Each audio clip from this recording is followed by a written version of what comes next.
Hi and welcome to Easy Spoken English Kanchi. In this series of videos, நம்ம long sentences frame பண்ணிட்டுருக்கோம் using a specific pattern.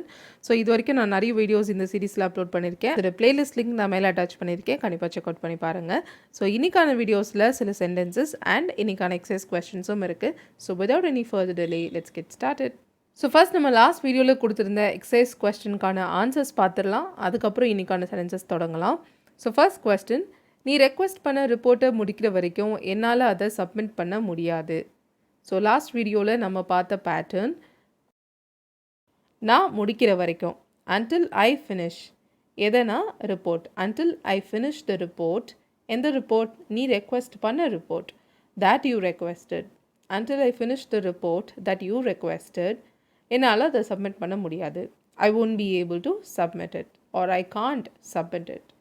Okay, so until I finish the report that you requested, I won't be able to submit it. Next question, அவன் கடன் வாங்கின பணத்தை திருப்பி கொடுத்த வரைக்கும் நான் அவனுக்கு இன்னும் பணம் தரலை, அதாவது மேலும் கொடுக்கல அப்படின்ற மாதிரி சொல்லியிருந்தோம். ஸோ இது ஒரு பாஸ்ட் கான்டெக்ஸ்டில் இருக்குது. அவன் கடன் வாங்கின பணத்தை திருப்பி கொடுத்த வரை, right? So until he paid back or returned, paid back பதில் returned மட்டும் யூஸ் பண்ணலாம். until he paid back the money. எந்த மணி? அவன் வாங்கின பணம், right? that he borrowed. until he paid back the money that he borrowed. அவன் வாங்கின பணத்தை அவன் கொடுத்த வரைக்கும் நான் அவனுக்கு மேலும் தரலை. I didn't lend him any more. நான் I didn't lend him more money இப்படின்னு கூட சொல்லலாம்.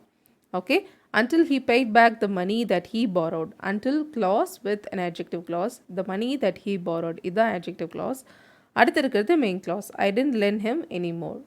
ஓகே, தேர்ட் கொஸ்டின், உன்னை அந்த இடத்துக்கு கூட்டிகிட்டு போகிற ஒருத்தரை நீ பார்க்குற வரைக்கும் நீ இங்கே தான் வெயிட் பண்ணணும். ஓகே, ஸோ பார்க்குறேன்னு சொல்லும்போது ஃபைண்டுன்ற வேர்டை யூஸ் பண்ணணும்னு சொல்லியிருந்தேன். So you should wait here. நீ இங்கே வெயிட் பண்ணணும். எப்போ வரைக்கும்னா நீ ஒருத்தரை பார்க்குற வரைக்கும். until you find someone.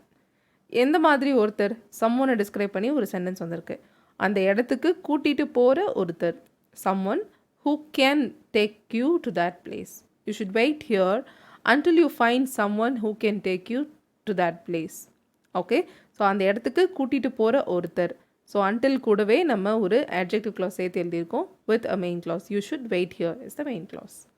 Okay, so இப்போ இன்றைக்கான சென்டென்சஸ் தொடங்கலாம். இன்றைக்கான ஃபர்ஸ்ட் சென்டென்ஸ், அவங்க ஏர்போர்ட்டுக்கு வந்தப்போ வெக்கேஷன்லேருந்து திரும்பி வந்திருந்தா அவங்க ஃப்ரெண்ட்ஸை மீட் பண்ணாங்க.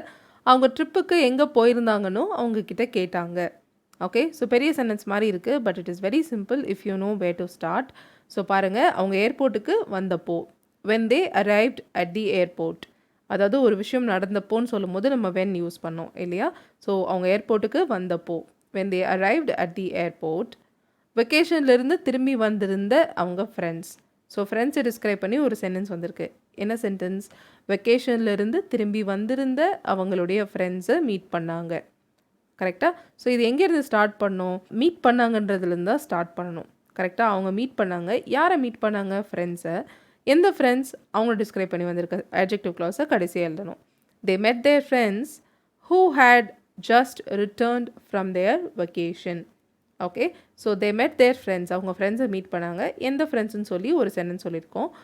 who had just returned from their vacation. So meet பண்ணி என்ன கேட்டாங்கன்னு சொல்கிறோம் அடுத்த சென்டென்ஸ்லனா, அவங்க ட்ரிப்புக்கு எங்கே போயிருந்தாங்கன்னும் அவங்க கிட்ட கேட்டாங்க. ஸோ அதனால் and யூஸ் பண்ணி நான் அந்த ரெண்டு மெயின் clauses-ஐ கம்பைன் பண்ணிக்கிறேன். and asked them where they had been during their trip. ட்ரிப்புக்கு எங்கே போயிருந்தாங்க என்று. இது ஒரு noun clause, right?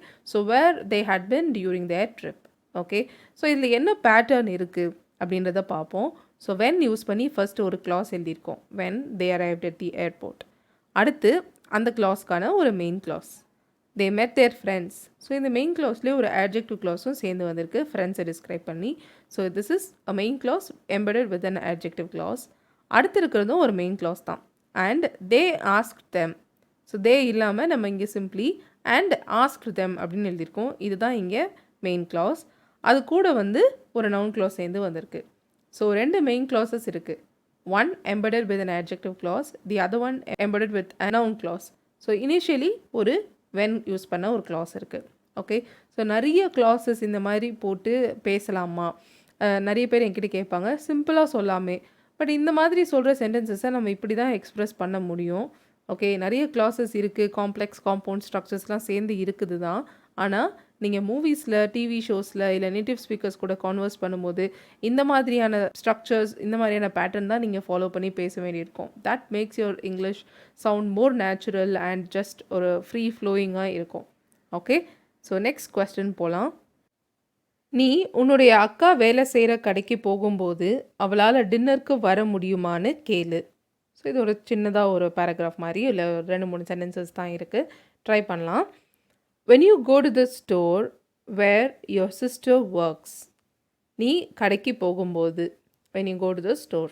எந்த ஸ்டோர், அந்த ஸ்டோரை டிஸ்கிரைப் பண்ணி ஒரு சென்டென்ஸ் வந்திருக்கு. உங்கள் அக்கா வேலை செய்கிற கடை, கரெக்டாக? where your sister works.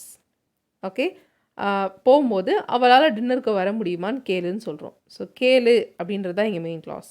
Ask her, அவளால் வர முடியுமா, டின்னருக்கு வர முடியுமா என்று.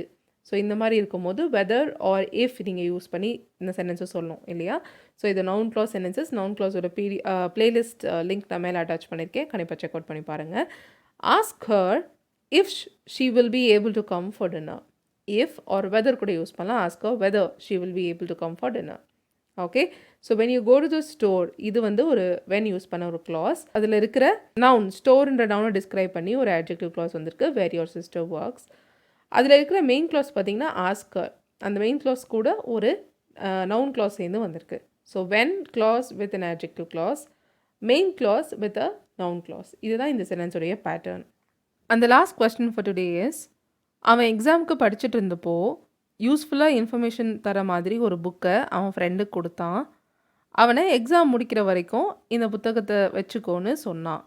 ஓகே, ஸோ இது ஒரு குவைட் அ பேராகிராஃப் மாதிரி தான் இருக்குது இல்லையா? ஸோ ட்ரை பண்ணலாம். எக்ஸாமுக்கு படிச்சுட்டு இருந்தப்போ, while he was studying for the exam. எக்ஸாமுக்கு படிச்சுட்டு இருந்தப்போ. ஸோ கண்டினியூஸ் டென்சஸ் வரும்போது நம்ம வென்க்கு பதிலாக while யூஸ் பண்ணிக்கணும். while he was studying for the exam, அவன் ஃப்ரெண்டு ஒரு புக்கு கொடுத்தான், கரெக்டாக? ஸோ புக்கை டிஸ்கிரைப் பண்ணி வந்திருக்க சென்டென்ஸை நம்ம லாஸ்ட்டாக தான் எழுதணும் இல்லையா? his friend gave him a book. எந்த புக்னா, யூஸ்ஃபுல் இன்ஃபர்மேஷன் தர்ற book. a book that provided useful information. So while he was studying for the exam, his friend gave him a book that provided useful information. Okay, அப்புறம் என்ன சொல்கிறான்? Exam முடிக்கிற வரைக்கும் நீயே வச்சுக்கோன்னு சொல்கிறான், right? and he asked him to keep it until the exam got over. Okay, so he asked him to keep it until the exam got over. Exam முடிகிற வரைக்கும் அவன் வச்சுக்க சொன்னான். ஓகே, ஸோ இது வந்து he asked him to keep it, இது main clause.